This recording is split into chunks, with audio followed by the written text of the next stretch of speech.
Namaskar. Hello and welcome to P Guru's channel. I'm your host Sree Iyer. Joining me today is General Ravi Shankar and General Rajiv Narayanan. General Dushyant couldn't make it today, but we will continue. The three good generals, collective wisdom prevails, and we're going to have a cracker of a session today. Let's welcome our guests, General Ravi Shankar, General Rajiv Narayanan. Namaskar and welcome to P Guru's channel. How are you, sir? Thanks a lot. Namaskaram, sir. Thank you. Nice to be on your show. Back again. General Rajiv, you disappointed us, not me, but our viewers by not coming for the last 2 weeks. So we're going to ask you a lot of tough questions today. We're going to start with you as a matter of fact. So, the operation that India hasn't accepted happened, but the pain is being felt a lot as a matter of fact. There is a message here for China and Pakistan. I'm wondering if there is a message for Bangladesh also. General Rajiv Narayanan, you've been in these areas, you know this thing like the back of your hand. Let's start with this one operation, and then I'll defer to General Ravi Shankar, who has also been in the Northeast. First you, sir, and then over to Ravi Shankar. Sir. Okay. So, firstly, let me clarify one thing.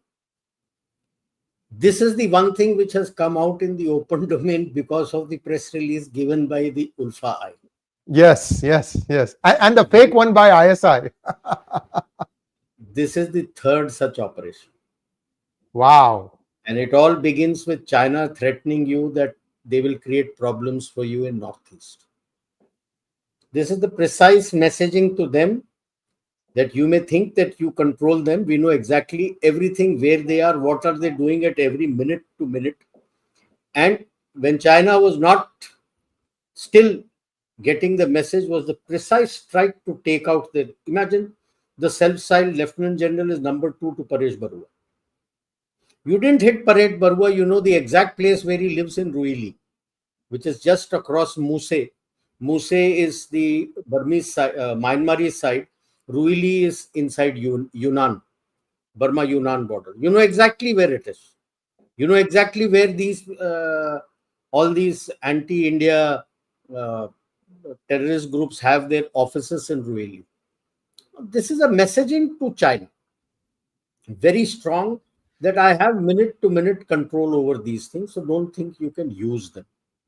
Of course, Pakistan would be scared because their ISI people had come to Cox's Bazar, brigadiers, and they were trying to fool people that they are AMC brigadiers. What is an AMC brigadier got to do to come to Bangladesh of all the places and Cox's Bazar? And that tells you their mentality, that they think that they know everything. The bigger messaging is to the US. The US has been wanting to have their boots there in Cox's Bazar, which is next to the Rakhine area, and they talk of the humanitarian corridor. General Shankar has also spoken about it a number of times. Essence is the rare earth that is available in North Myanmar. And this is the messaging to China also, because while you hit Sagaing, about 10, 15, 20 kilometers across the border, the Shan and the Kachin states also have a lot of minerals, which is where they were illegally mining, and the people are coming out against them.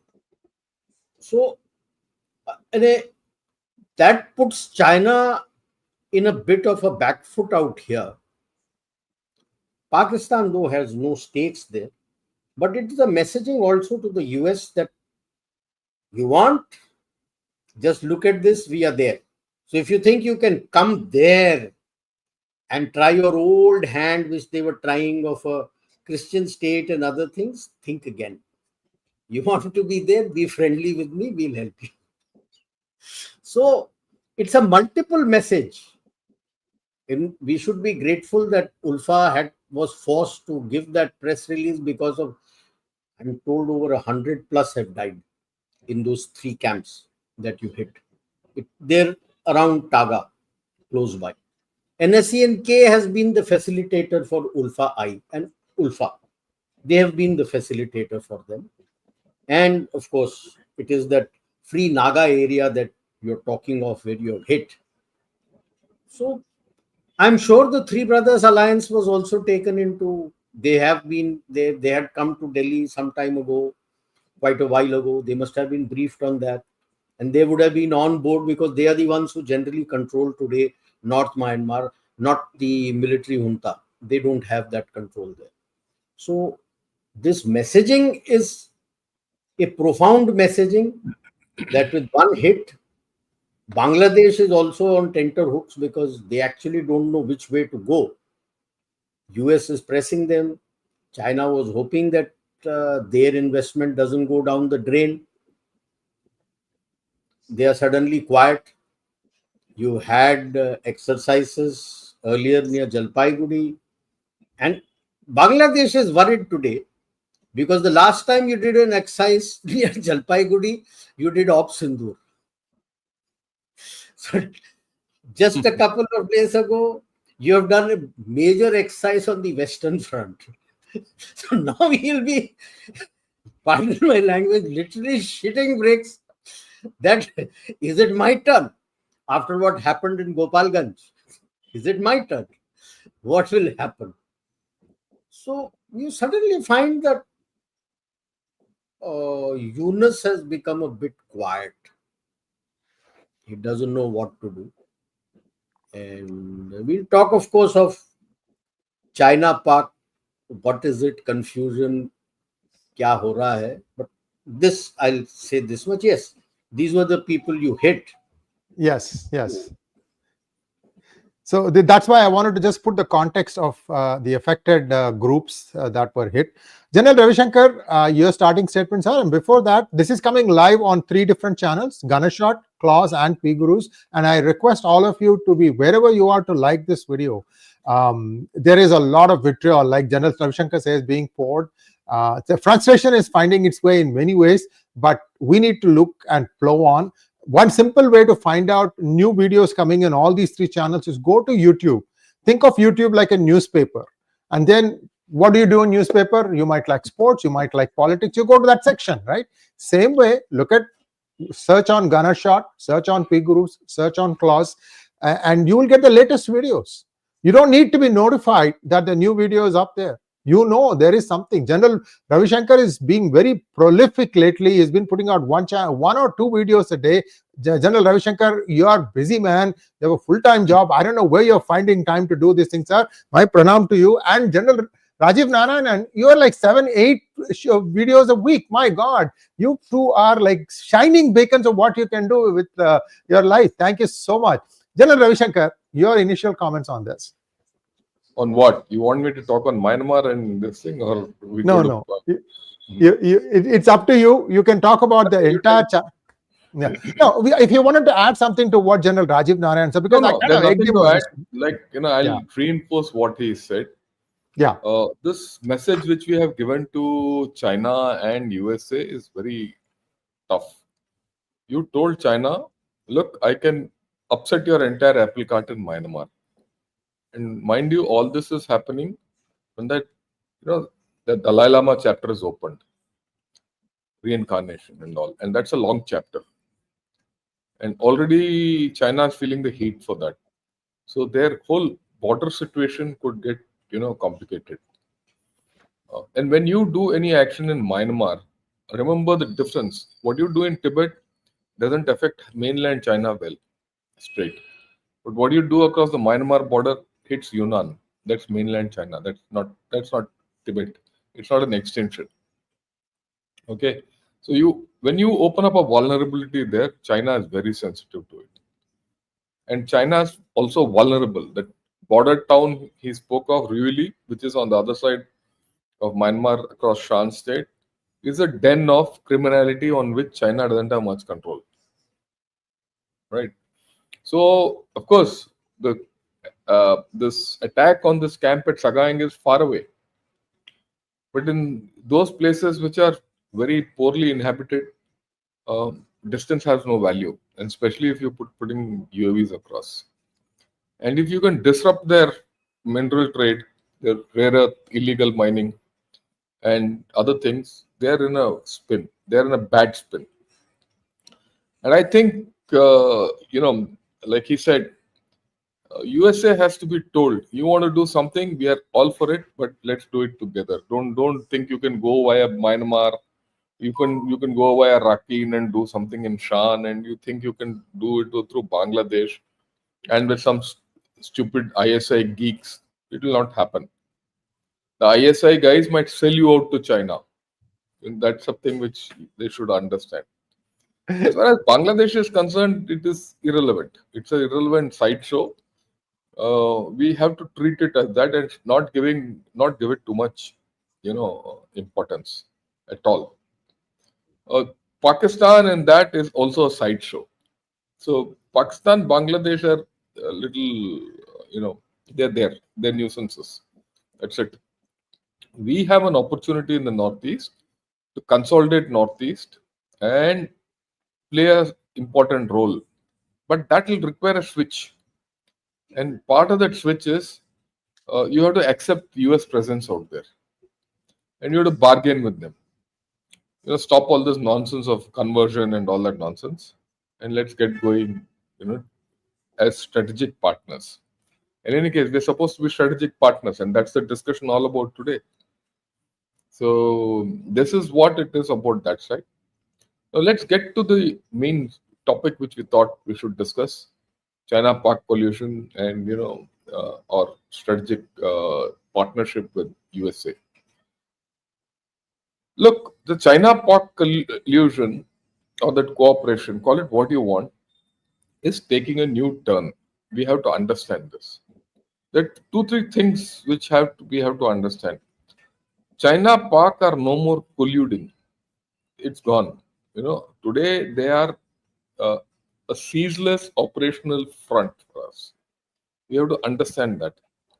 And what has Op Sindoor taught us? That they will not cooperate, they will interoperate, and they will operationalize each other's capabilities.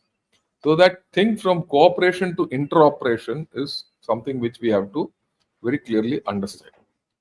One. Number two, they have a historic relationship. Right from the time, after all, Pakistan was one of the countries which first recognized the People's Republic of China. And their relationship goes a long way. One. Second, their relationship is elastic. Very elastic. Why? I'll tell you why. Because there's a lot of talk now that, look, will Pakistan have problems with now USA also coming there for minerals and Trump coming there and, with Bitcoins and things like that. And Pakistan going towards USA for arms, all that, at lunch, whatever. So getting closer to the West. Will it affect China's relationship? Please understand that the relationship between China and Pakistan has seen all this. After all, USA was stationed there. It had bases there. It still has interest there. China knows completely about it. Yet it has gone there. So even in this case, it will give a lot of slack to Pakistan. Right. So this collusion will take on new dimensions which we have to factor in. The way I look at it, there's going to be a huge jump in space collaboration hereafter. Nuclear cooperation is something which we have to look out for. Just not fighters, footers and all. So those are the areas in which the collaboration will expand into. As far as normal weapons and all that, which will, that will be an ongoing thing.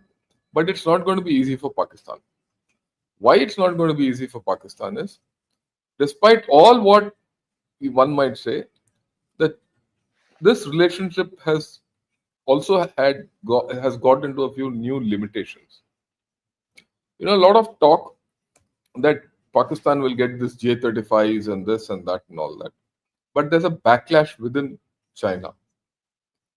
People within China are asking, why should we give a J-35 to Pakistan when it has not entered our service?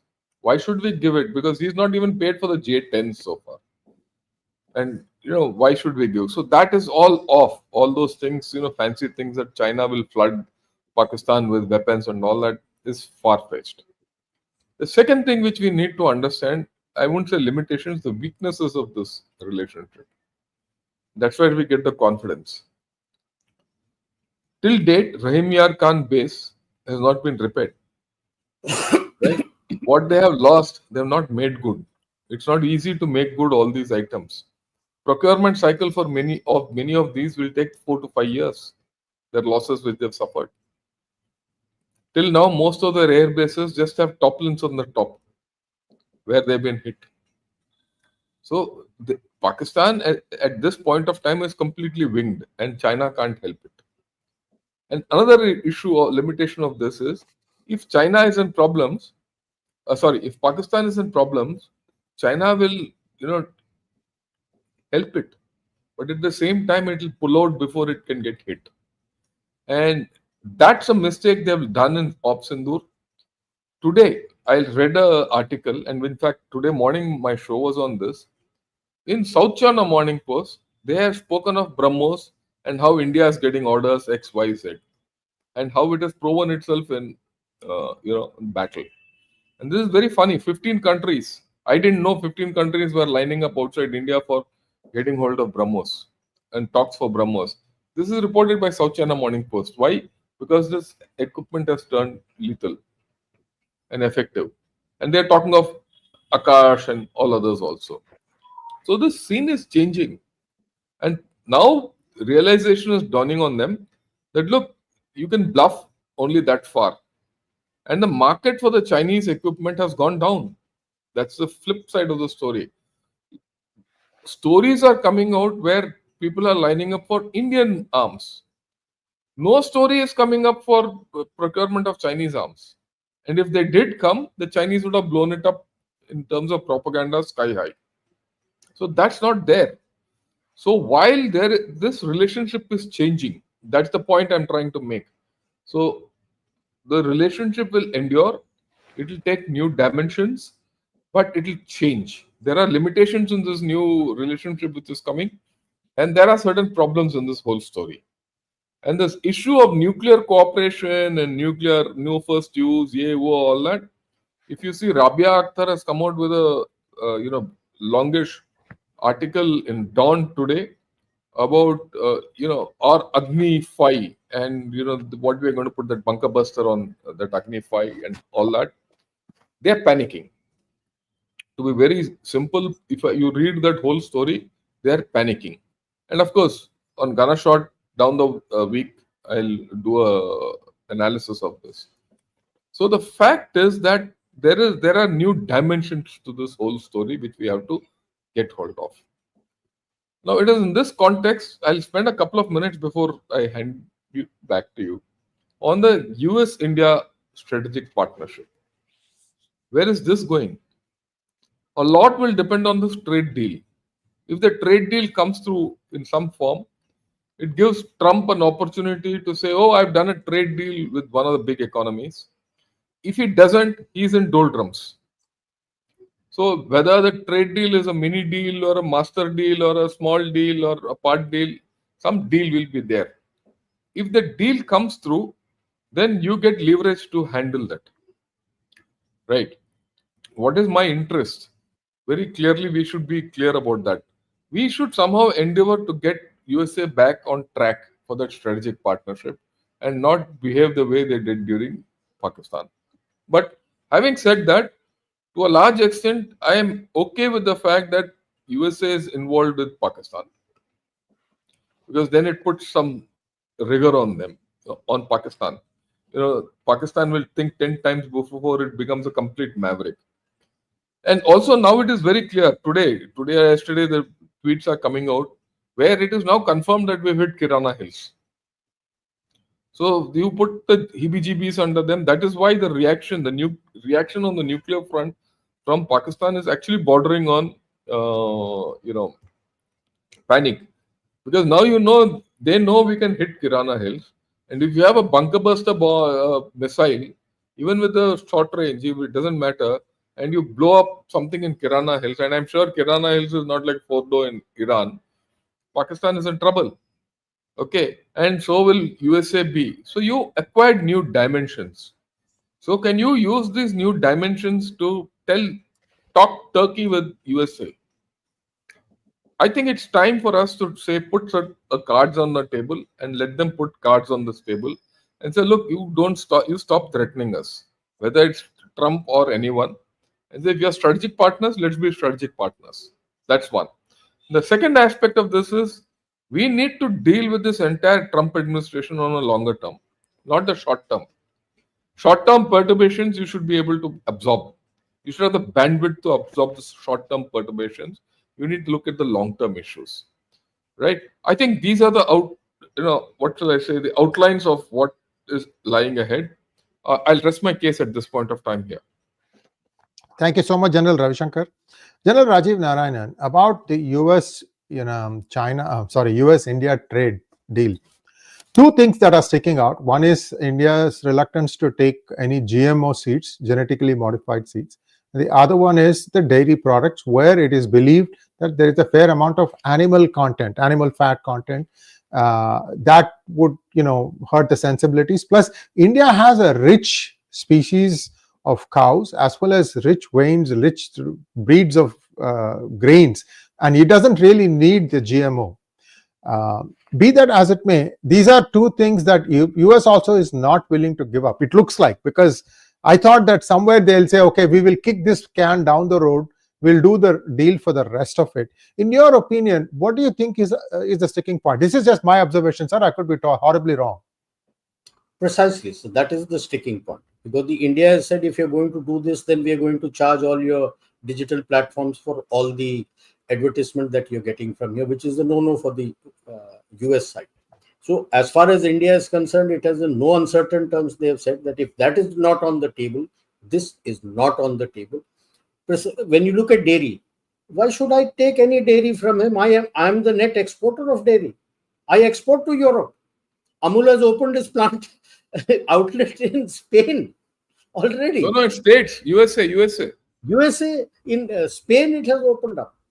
I am a net exporter of dairy. I don't need any dairy from you. As far as the GM is concerned, the worst thing about the GM are two things. A, the seed doesn't give a seed. You got to keep buying. So in perpetuity, you have to keep that buying. is the big problem. Yes. That is the number one. But the biggest problem are the health issues connected with it. You'll become very bad obese. for the health of the people. And that is a proven thing which is there in the US itself. So the only GM that India had permitted and has permitted completely is the BT cotton, which germinates its own seed. Not the one like Carlyle and Monsanto want us to buy from them today. And for the others, they're very limited from mustard and some corn, something limited thing they have given, not the whole lot. So this is out. That is, US says that is out. So in between, you have given them a mini deal. Now the ball is in the US court. They have given them, I think, about $200 billion trade deal. What will be worrying US more is that you have already done the deal with UK. Maybe in the next couple of months, you're going to sign it. And what you have mentioned is the European free trade deal is likely to be signed by the end of the year, before December. Now, that puts the heebie-jeebies on the US. Because if you have got those things available, you are now speaking from a position of greater strength. So, basically, my issue on all this trade deal and relationship is the US, the State Department, does not comprehend what partnership means. For these 70 years, they have been dictating terms. And as a partner, you need to compromise. Now, that is a term that they cannot grasp. The number two, maybe India a decade or two ago would have subsided to what they are wanting to some degree. But today, the strength and resilience that is there in you, that is coming out is greater than the EU, which the US is failing to comprehend. And the most important part, which General Shankar had also alluded to, that without a strategic partnership with India, you can never get a stable global order which is coming. There will be no stability to it. I will add to that. Yes, you were the sole superpower. All roads led to Washington, D.C. That period is over. So the project of the new American century has to redo its outlook and make out its strategy now for that. When you made the project of the new American century, it started as Pax Americana in 92, converted it in 96 to this. The whole conception was that all roads leads to Washington, how you can dictate in the 21st century. But 2 decades down the line, it's becoming very clear that you can't dictate. There are a number of places you can't dictate. There are limitations to your strength. And you need partners, not allies. Oh, fine. Trump is a blabbermouth. But especially what, like General Shankar mentioned, what he did during Op Sindoor, hyphenating India with Pakistan. And that was what our EAM mentioned strongly in the Quad foreign ministers meeting in Washington, that you cannot equate victims and perpetrators of terrorism and treat them as equals, which was a message to Trump. So that is where you suddenly realize he's trying to dehyphenate. And I looked at that the State Department's attempt at rebuilding the relations is the TRF proscription, suddenly, that I'm going to proscribe TRF. Though Pakistan may jump, but Pakistan's biggest worry is China has quietly said yes. Yes. Right? And which worries him, because coming month, there is the FATF meeting. Pakistan is on the table. So, and then you are suddenly saying, okay, after inordinate delays, your GE engines and Army's Apaches you are sending. That leaves a question mark within India too. Are you dependable? And he's going to jump, literally, because for AMCA, your reports are coming that you're going down the saffron route. Saffron route. So where does that leave GE? And as it is, Lockheed Martin that would be having egg on its face. F-16, he himself has said 5 were shot down. And look at the F-35, which is still in Thiruvananthapuram. I think they're basically deciding whether it is, in our terminology, then Shankar will understand, whether it's class 5 or class 9. It's BR. Class 7 or class 5 is beyond economic repair. And CER, means it is totally you can do nothing. Class 5 means there are certain subsystems that you can cannibalize and you can improve it and use it anywhere. Class 7 means it's only going to be used for target practice. There's nothing left in it that can be used. Right. It is not a good advertisement for the US equipment. Now, see, the issue to be seen is, I look at it as a blow hot, blow cold.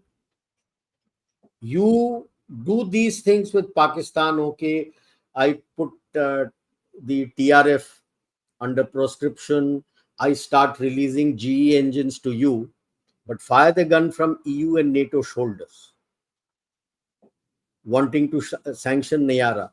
Why did I say that you have better resilience and strength to stand up to US? I have never seen a bigger fool than the EU. Pardon my saying so. Gujarat refineries, especially Nayara in particular, Nayara Energy of Reliance, is the biggest supplier of diesel and aviation fuel to them.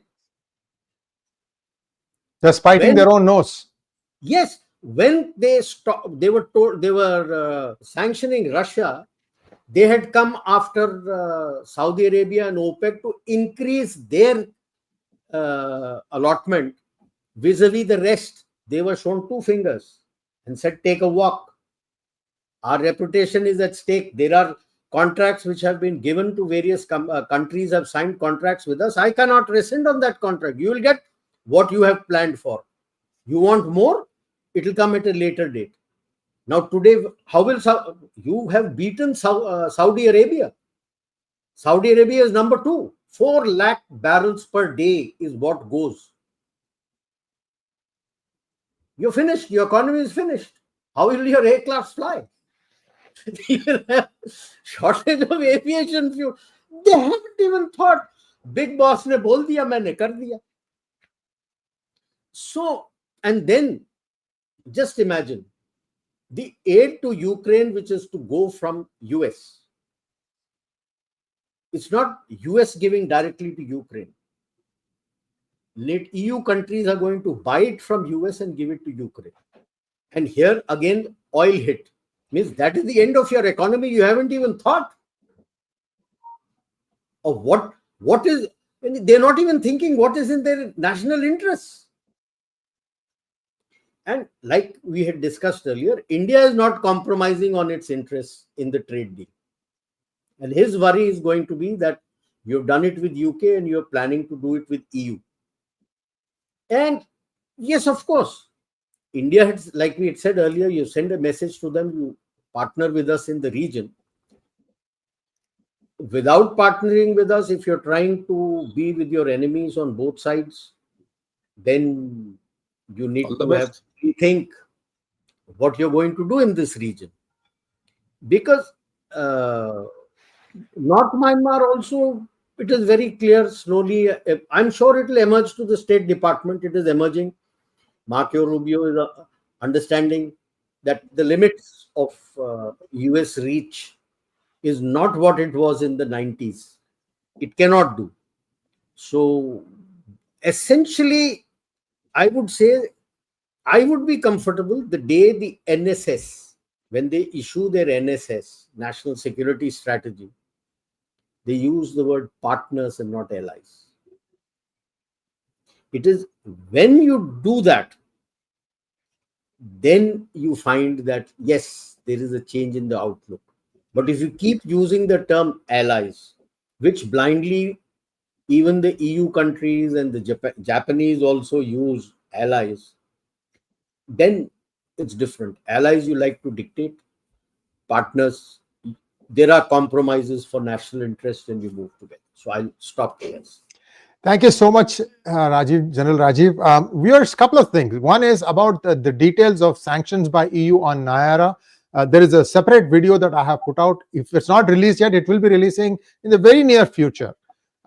This is just the fact that we have to put, we have to space out our releases. It's already recorded. It will come out because I have all the data. I put it out. Thank you for clarifying that Nayara Energy gives the most amount of aviation kerosene to the European bloc. I mean, that's a big deal. You can't fly without that.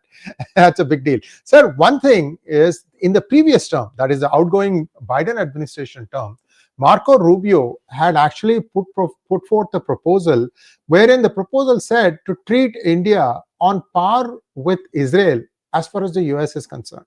Whatever things that US does with Israel, that India should be given the same kind of treatment. Sir, you can use the word partner. I don't know what the special relationship between US and Israel is. This was actually Marco Rubio who did it, and he was just a senator then. He was not the Secretary of State. So somewhere, once he has become Secretary of State, either a lot of things are pulling in different directions, that this particular thing hasn't actually come out, because it's easy to pass this resolution now. There is a majority in Senate. There's a majority in the Congress also. So I'm urging Secretary of State Marco Rubio, please clarify whether you are still sticking to that stand. Are you going to move that proposal so that once and for all, there is a clear message that with whatever way US and Israel operate, it's going to be the same way India and US are going to operate.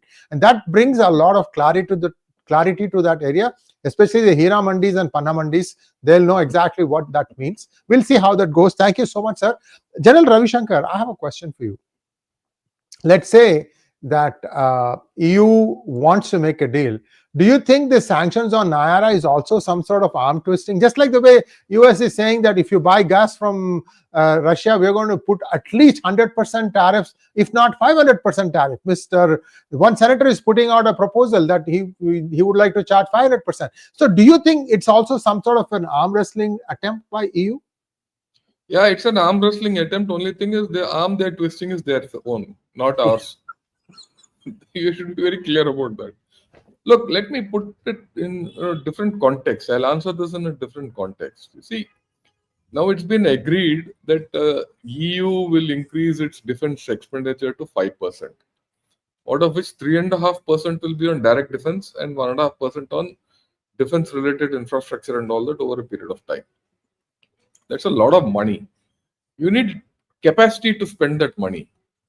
It's not the matter of having money and being able to spend it. It's the matter of having, you want to realize capability out of it. They don't have that capability. Where will they go? They don't have. They don't have the capability to make guns. They don't have the capability to make ammunition. They have nothing. Neither does USA have. Where will they go? They'll go to China, or will they go to Pakistan? You remember, they had to arm twist Pakistan to give 155 mm shells to give it to Ukraine. So they don't have. They have to come to India. There's no other place in the world where they can go to. I mean, I'm stating this upfront. Many times I've said this. They don't have. Period. Okay, on one side you say you want to get into FTA with India, EU, Europe, all that, and people are saying Norway will be in by the FTA will be signed by September or so. I heard this in this thing, If that's what you're going to do, and EU wants to sanction India, then you're behaving like Trump and his cohorts. He's also saying, no, we'll have a great deal with India. But then some other fellow says, no, if you continue buying Russian oil, we'll give you 500% tariffs. Look, this tariff, I think, as far as India is concerned, the sell-by date is gone. That's the way I look at it. You have to come to deal with India, deal. Right. One major strength of ours, which I keep repeating. Why I repeat, it might be repetition for us, but every time I repeat it reinforces my belief in the strength of India, and which I should share with everyone. Germany, Japan, China, even Vietnam, even Vietnam and even Taiwan, these are all producing economies. They can't consume what they produce. They need a consumer. And that consumer is USA. So USA can twist all their tails and they'll listen. And you see, whatever USA has done, it has twisted China's tail, and China is in grief today, geoeconomically. So is Japan. Japan is not able to accept this deal at all. So there are problems there. It can't do it with India because India is a consuming economy. And if your manufacturing goes up a little, you will be on the ball. Why are we saying no to milk? Because you're the largest producer of milk in the world today. Operation Flood. Why should we take milk from USA when you can export milk? So this equation, I think, is getting lost by many people. And India's resilience is very high. That's one part. Let's look at it geoeconomically. Which are the big economies? China, India, Europe, USA. Russia is not a big economy, please. Okay. These are the four big economies. Europe as a whole is a big economy. If you split it in parts, it's not. Okay. Now, which are these economies which are doing well? Is China doing well? It's in deflation. Today I was reading about deflation in China. Deflation is set in. It will not go away in the next 5 years. Okay, and plus they have their own issues, trade, Europe can't go to China. If Europe goes into China, China will eat it up. They're like termites, they'll be eaten. USA's economy also is on the precipice. We know that. He is trying to revive, Trump is trying to revive China, the economy through tariffs, this, that, and all. A bit out of the box, he's trying something for his economy. And if he fights with the major economy, where does he go? Europe is in shambles. Absolute shambles. You see the German economy, the biggest engines of Europe are Germany and France. They are in shambles economically. Which is that economy which is big and thriving and has got market capacity? India. Look at the food security part of it. Which is the only country which can, people can rely on for food security in the world today? India and USA. There's no other country. And I'm making it. You had Ukraine, which is the breadbasket of the world for a long time. You destroyed it. Okay. Russia is food surplus. Russia surplus of everything. That's it. These 3-4 countries, not China. China is a net importer. So India has resilience.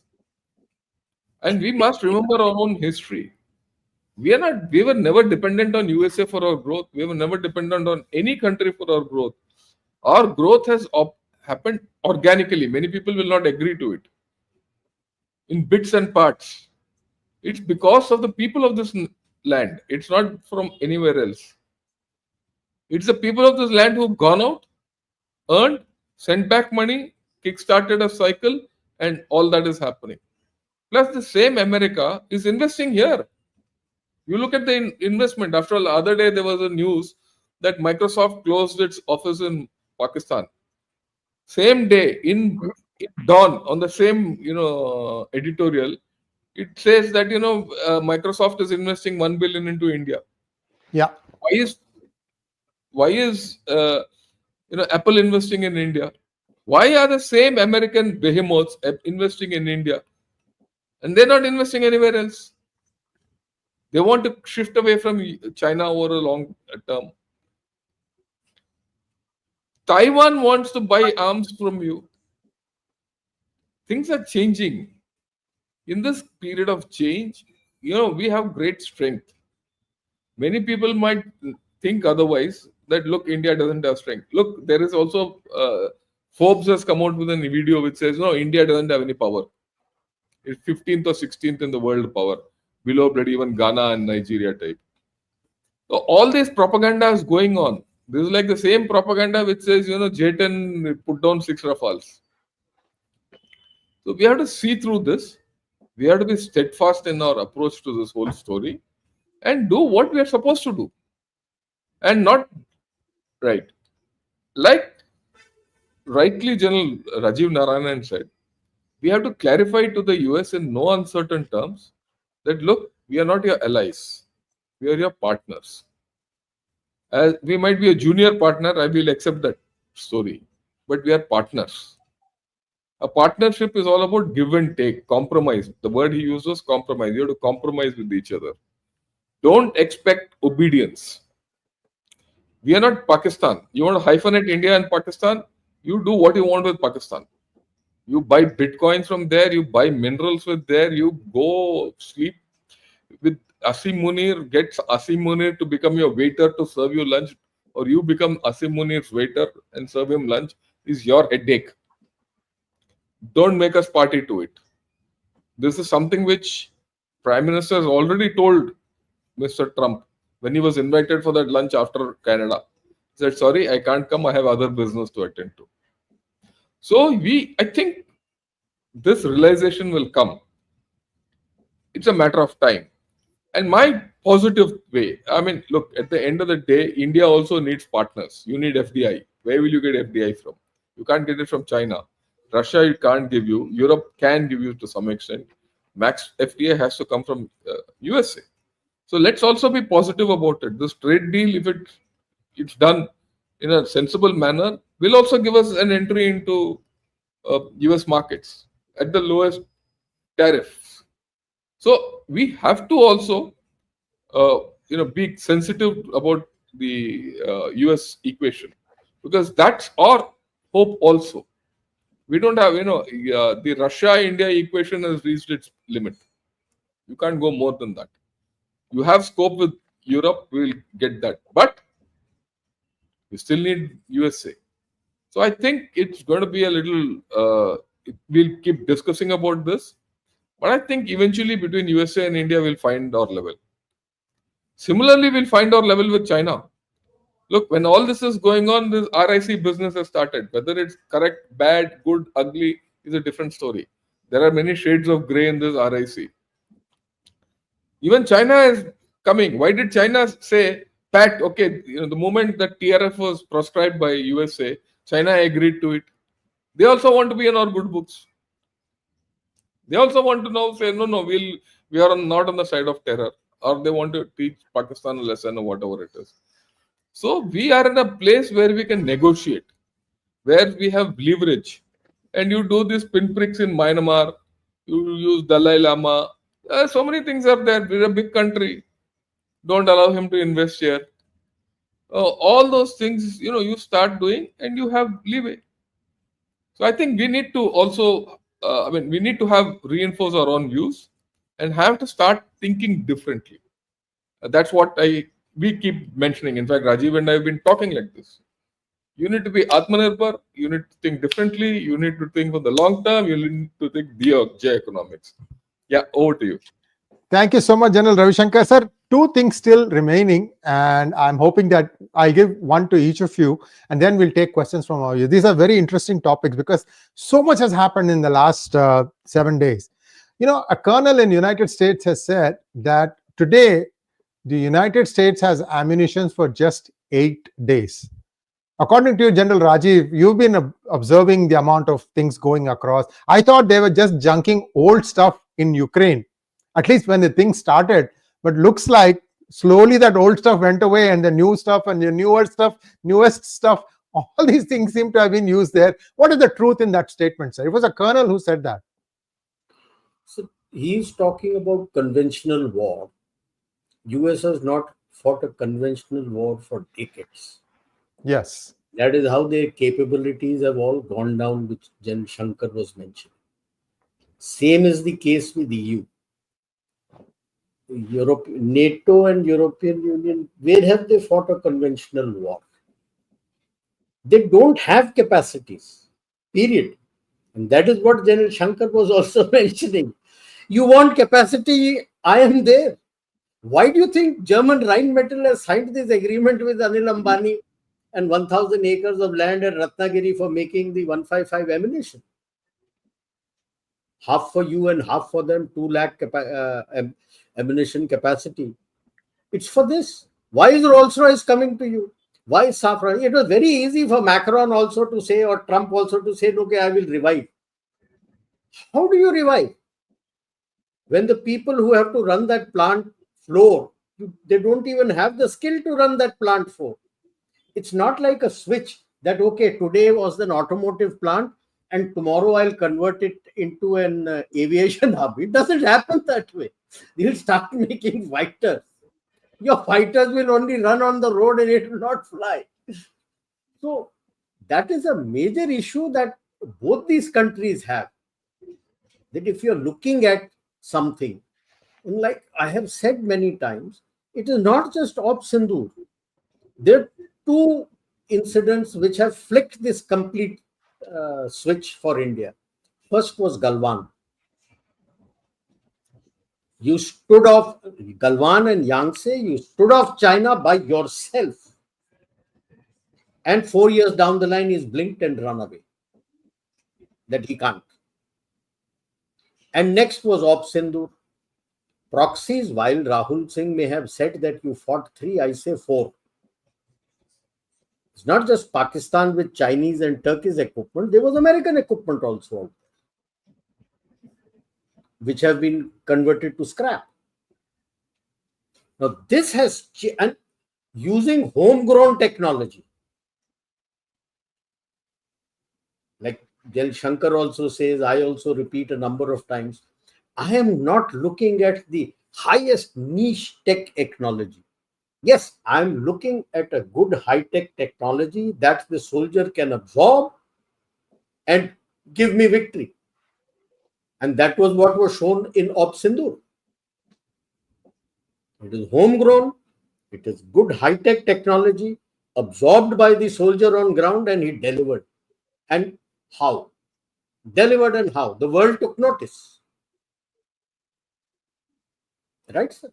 So that is the kind of thing which has happened today, which is what makes you slightly stronger in your negotiation.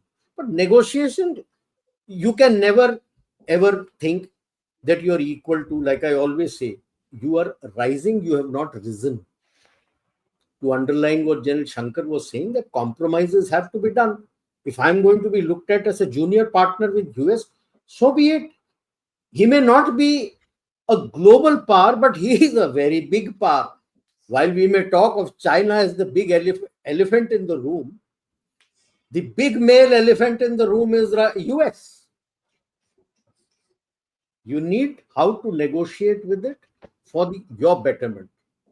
And you need the FDI. The companies are ready to come to you. Everybody is ready to come to you. The day the mini deal is signed, the floodgates will open, is my understanding. The day the mini deal is signed, the floodgates will open. Otherwise, itself, just imagine, sir, the biggest hedge funds of India, of US, BlackRock and Vanguard have the biggest offices in India. They have shut shop in China. Why has he opened it here? They know that this is where things are going to evolve. They will benefit. And like General Shankar said, sir, 64, as on date today, statistics says our internal consumption is at 64.1% of GDP. It was 61% last year. It has grown despite all things not coming, but some things have come. I'll give you an anecdotal thing. 2 years ago, I'd gone to US. Before I went to US, I was very fond of Greg Norman t-shirts. Very nice, light, yes, breathe easy. They breathe very well. And in places like Chennai and all, you need things like that. It was costing all over 10,000 rupees here. I went there to TJ's, bought it for $50, and I was feeling very proud. $50, 4,000 something I bought it. I didn't have to spend so much. It was delivered to me yesterday. I bought it on Amazon. Now it shows you that Greg Norman has come to India. They have established their office in India. It doesn't need to go to US to get the stamp. The actual price of the t-shirt was 2,400 rupees. On a sale, I bought it for 700 rupees. Wow. Now look at that is how your sale is increasing. Internal consumption, he's come here because they realize that the internal consumption is the strength. Even if he is not able to sell outside, so the moment these companies come, I'm very sure that from 64%, it will go over 60%. It will be anywhere between 65 to 70% of your GDP. Which company will not want to come here? Yes. The best profits they're going to get here. Even if there is some reduction in export outside, he's not worried. 60-70% of his product is sold in India. That is what you got to negotiate and get. So Trump may be there, but you got to talk to people behind. Thank you, sir. Thank you. Last question, General Ravi Shankar, and I'll come to General Rajiv after General Ravi Shankar. I was talking to a friend of mine who's neither beholden to China, nor to United States, nor to India, nor to the South Asian region, nowhere here. And this person is a fairly reputed journalist. And I asked him, look, you are looking at information coming. He lives in the United States, looking at the information coming from the Western press, and you probably have some, insights into what's coming from the Indian and other presses. What do you think happened in Op Sindoor? One line. And his answer also was one line. India took out Pakistan's Pentagon. Your thoughts, sir? Yeah, there's no doubt. Where's the doubt? Today, like I told you, it not only didn't take out its Pentagon, it took out any guns which were there. Today that there's this chap called Damian Simon who's come out with a satellite picture which confirms a hit on that Kirana Hills. He's shown where our round has fallen, BrahMos, and where there's a sentry post out there. Look, please understand what I'm trying to say. Why did I talk about Rabia Akhtar and that article and all? See, if I connect this photograph with that article and the fact that some news came out, I think about 5-6 days back, that India has also making its own bunker bursting warhead for Agni 5 with a shorter range but a heavier tonnage, which can go up to 300 meters. Oh, Kirana Hill also is like Fordo, no? End of story. They are worried. They are worried. I mean, you have to understand why they are worried. So, and if those nukes are under American watch, whatever you call them, then what happens? And today, I'm sure, or we know where these nukes are moving, if at all they have to move. Okay, they're worried. They're really worried. In fact, everyone is worried. Even the Chinese are worried. Yeah, we have to understand many things. People, okay, there's another way I look at it. This is our military power. Let me talk our ability to be a sponge. Go back 15, 20 years back. I still remember the first time I went into a McDonald's in Delhi. Long back. I couldn't afford more than the worst ice cream they had. I couldn't afford it with my pay.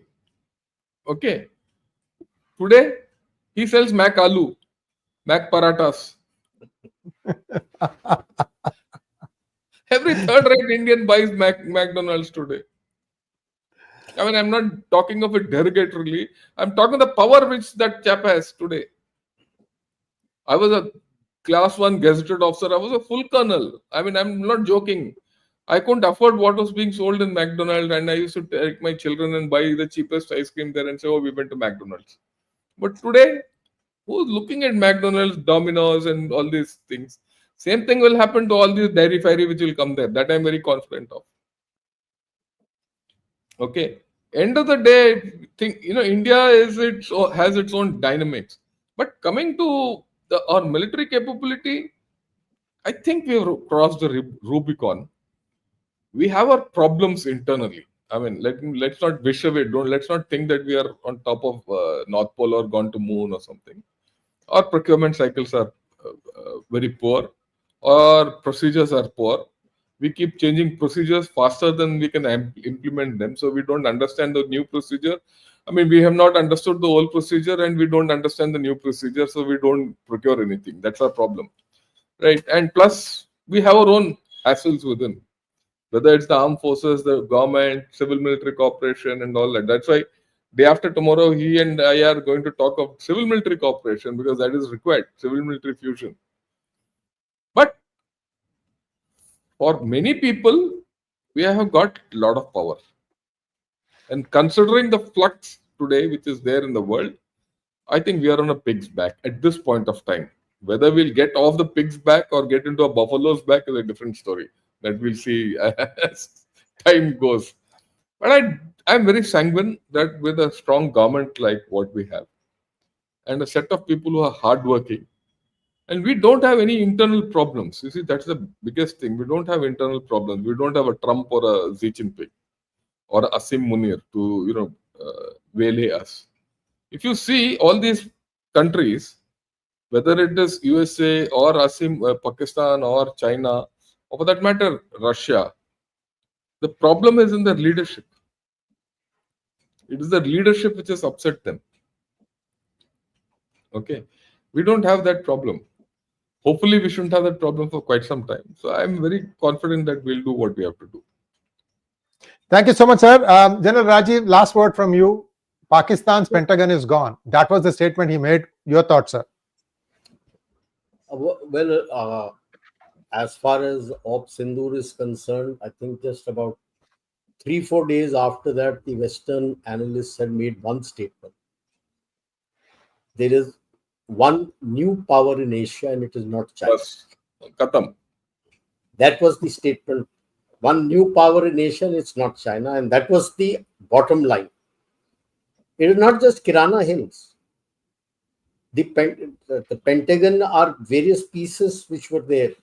Noor Khan, the base, the Nuclear Command and Control Center, which was supposed to take on a nuclear strike, made by the Americans, full latest American technology, reduced to rubble. So suddenly USA is also worried.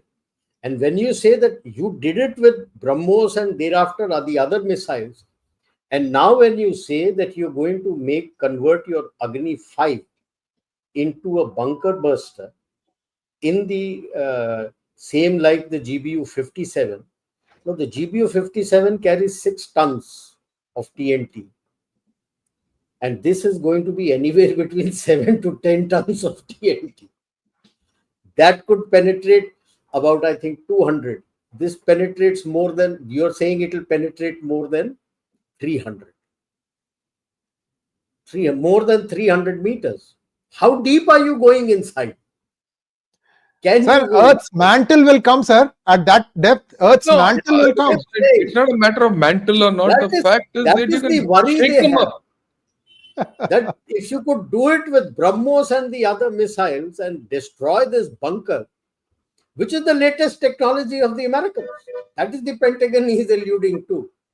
Of course, south of Satluj he had his ANTPQ latest radars and everything, which became blind. That was it. So that is the Rubicon that you have crossed, that with homegrown technology, now I don't need you. There are only certain niche areas where I need you in these technological things. What will worry them more? The latest statement which has come out from MOD, that by 2028, the complete military grid will be on quantum communication, including their satellite communication. No country has laid it out as yet. And by 2030, they are going to start rolling it out in the civil domain for all the networks that you have, important networks, fintech and all that you have, you're going to roll it out. Third, you're talking of, Trump is talking of cyber cryptocurrency with Pakistan. And apart from UPI and digitization, the US RBI is talking of linking rupee to a stable coin. Yeah, that's the right way to do it. That's the right way to do it. Yes. Yeah, linking rupee to the stable coin. Now, these are going to worry them. And you are doing yourself. You're doing yourself. So these are the major dynamic changes which come in. But yes, you need your FDI. There are certain technologies, you need niche technologies, cooperate with them. So when you do these things, these become the incentives for all those companies which are dealing with niche technologies to start working with you. That, hey, these people have the skill which the others don't have. So let's start working with them. It will benefit us. So that's what I have to say. Thank you so much, sir. You gladdened my heart when you talked about RBI and stable coins. The reason is, about a week ago, I did a 5-part series on currency.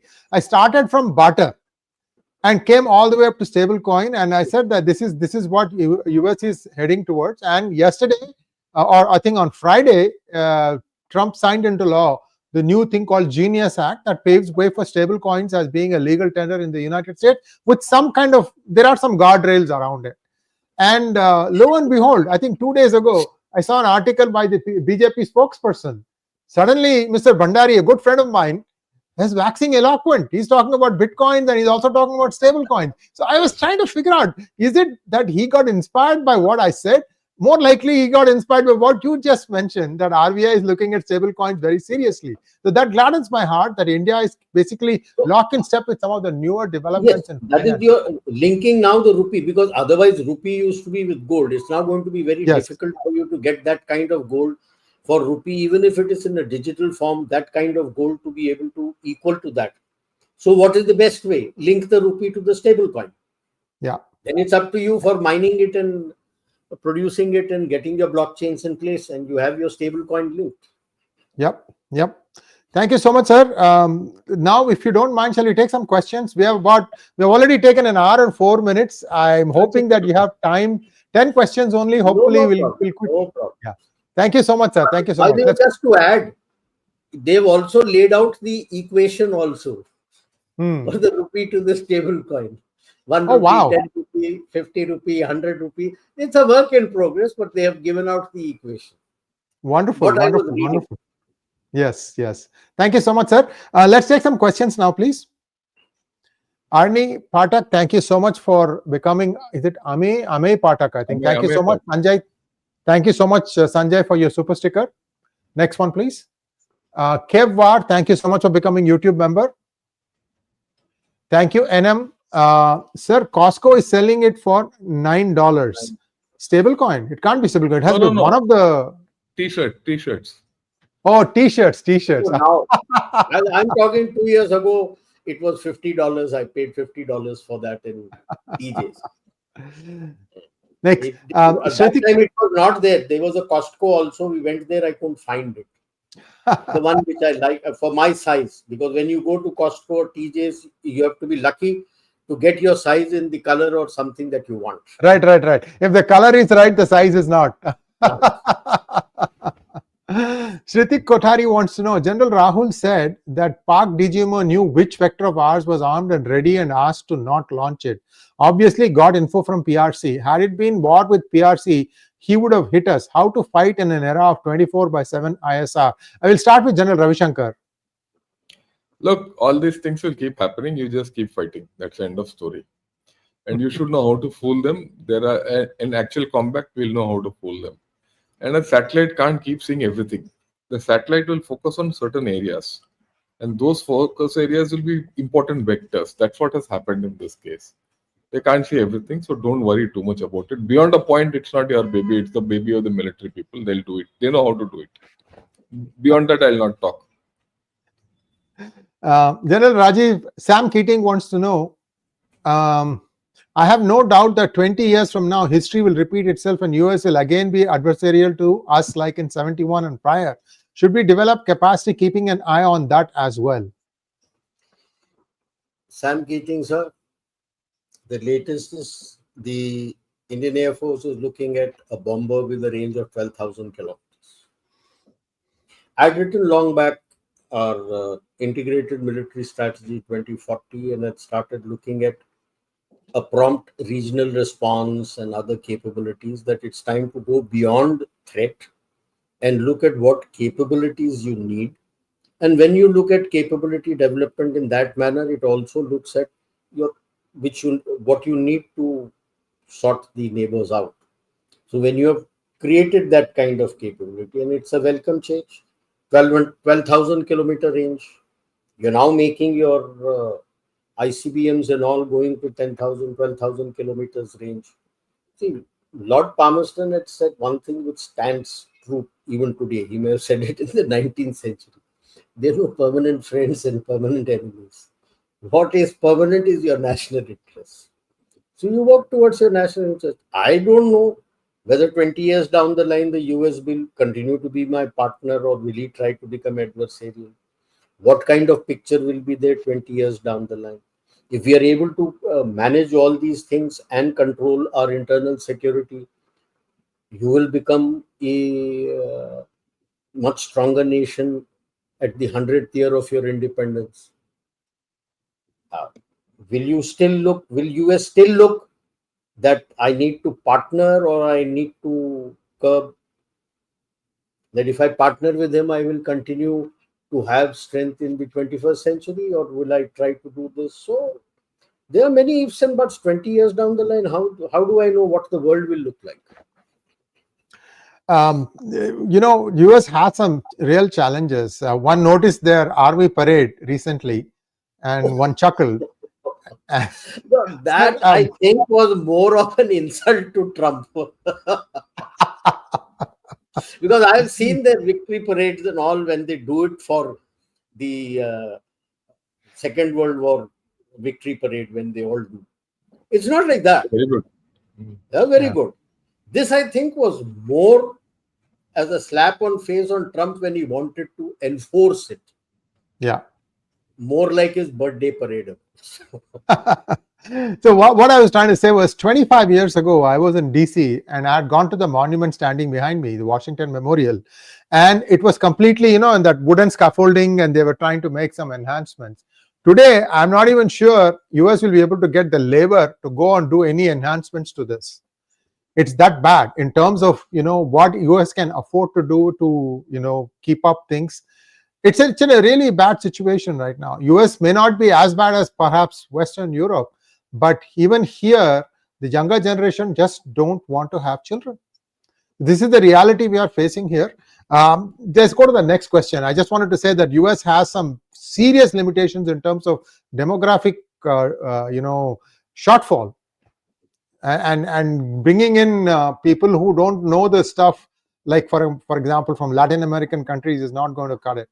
Ashish Hegde wants to know, so this is for you, General Ravishankar. Sir, would it be correct to say China is only with Pakistan when it comes to engaging India on the borders, but it's a group in US which supports internal instability in India?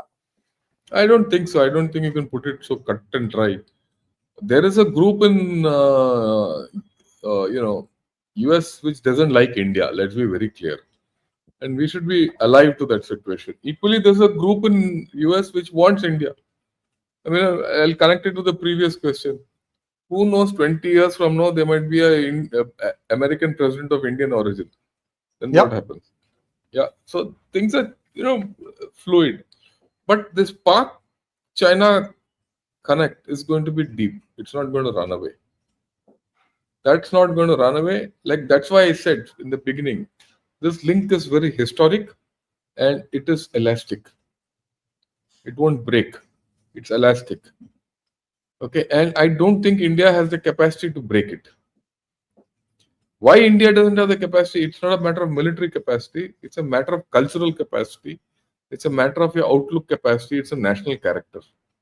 So we have issues here. We need to be very clear that India might or might not be friends or enemies with USA. That is a different story.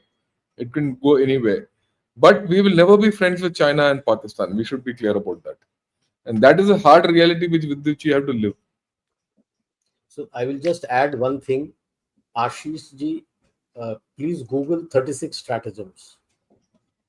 That is China's philosophy. China has never got away from the fact and will never get away from the fact that they have to rule the world. And that 36 stratagem is going to, one of the strategies is, that's my books. Thank you. One of the strategies is killing with a borrowed knife. Okay. So viewers, do get this book by Major General Rajiv Narayanan, The Dragon's Bite. It's a masterpiece about China. Thank you, sir. And that is the killing with the borrowed knife. At present, the borrowed knife is Pakistan. He's trying his hand, but not getting successful in Bangladesh. This is the borrowed knife. Okay. And so please remember, it's no longer collusion. It is integrated. It's an integrated challenge for you. So this book talks about that Pakistan-China nexus, Operation Basmasur. It's available now. Paperback is available. The good generals have had a chance to look at it. And so this is my appreciation for having known you two and many others in the armed services for so many years. Thank you so much. This was mostly, inspiration drawn from this. So I actually, I owe it to you two and many others who have helped me formulate my thoughts for this one. Viewers, you really need to look at this book, because the next big thing is going to be perhaps in the seas, which is what this book looks at. Thank you so much. And let's go to the next question. Milban Cherian wants to know, this is for you, Rajiv, General Rajiv. Even if we don't want GMO, have not the chemtrails already poisoned our soil? Thankfully not. Thankfully not. Yeah, there are certain places some damage has been done, but not that much. So that is the reason why we don't want GMO. Main reason. Next one, please. MV Sridhar wants to know, why sudden deployment of 20,000 CRPF in J&K? General Ravishankar. Oh, that must be, they would have got some mint and they would have. It's only. So I will just add, 5th August is the anniversary of abrogation of 370. Abrogation of, 15th, 14th is Pakistan's independent formation day. 15th is our Independence Day. August is a sensitive month. Yeah. So if they are trying something, so it's a sensitive month, so it makes sense to have more boots on it. Next one, please. General Rajiv, this is for you. Amitesh Behera wants to know, sir, with due respect, only this talks will not work. What guarantee another Pahalgam doesn't happen in future? I don't know which talks. I think he's talking about US, India, I think. Sir. Can he afford another Pahalgam, Pakistan? There is nothing left in his kitty at the moment. His cupboard is bare. We have only spoken about, a lot of attention has been given to what the air did. People don't even know that the length and breadth of the LAC and the international border in Pakistan, most of his bunkers and command posts and ammunition dumps have been destroyed. How does he make it? Where is the money? Like General Shankar had alluded in the talk that Rahim Yar Khan has not been done. None has been done. He's taken out an international tender for repairing his 21 air bases. That he can get only if IMF comes. IMF has stalled his tranche. He has no money. It's not just he has no money. It indicates when he has thrown out an international tender that he doesn't have the expertise within the country. Yeah. Who can do it? So it's not just cementing the runway. So many facilities have got damaged, which he's got to make. So can he afford it? That is my question. And thank you, sir. August and September. August is FATF talk going on, and September the decision will be taken. He does anything, he might go not grey list, he might go into blacklist. General Ravi Shankar, would you like to add to that? No, right. Pakistan has very little choices. Even China has very little choices at this point of time. In fact, I'll go the other way around. You say you have a window of a clear 2 years. 2 years window. I'll put my neck out and say 2 years window. Nothing will happen. Last question. This is directed at you, General Rajiv Narayanan. Good evening, sir. Russia is manufacturing Iran Shahed drones, which has been very effective for Iran. My question is, can the same drone be effective for India? We are making our own drones. Why should I go to? Why do you need Shahed drones from Russia Iran? was not into these drones, and suddenly he needed them when it happened in Ukraine. Chinese had given them some which was useless. He found these effective and he's making them. I have my own. Why should I go down that road? Thank you so much, sir. One of the most interesting, intriguing sessions today, and I hope and pray that all three will be back next Sunday, same time. Viewers, like I said, please go treat YouTube like a newspaper and go look for your favorite channel. I'm not saying you have to look only at P Guru's Ganashot or Claus, but whatever it is, this is a new way you need to train yourself. YouTube has perhaps some of the best content, and you'll have your likes and dislikes. Follow your thing. Just treat it like a newspaper. Thank you once again, gentlemen. Namaskar. Namaskar.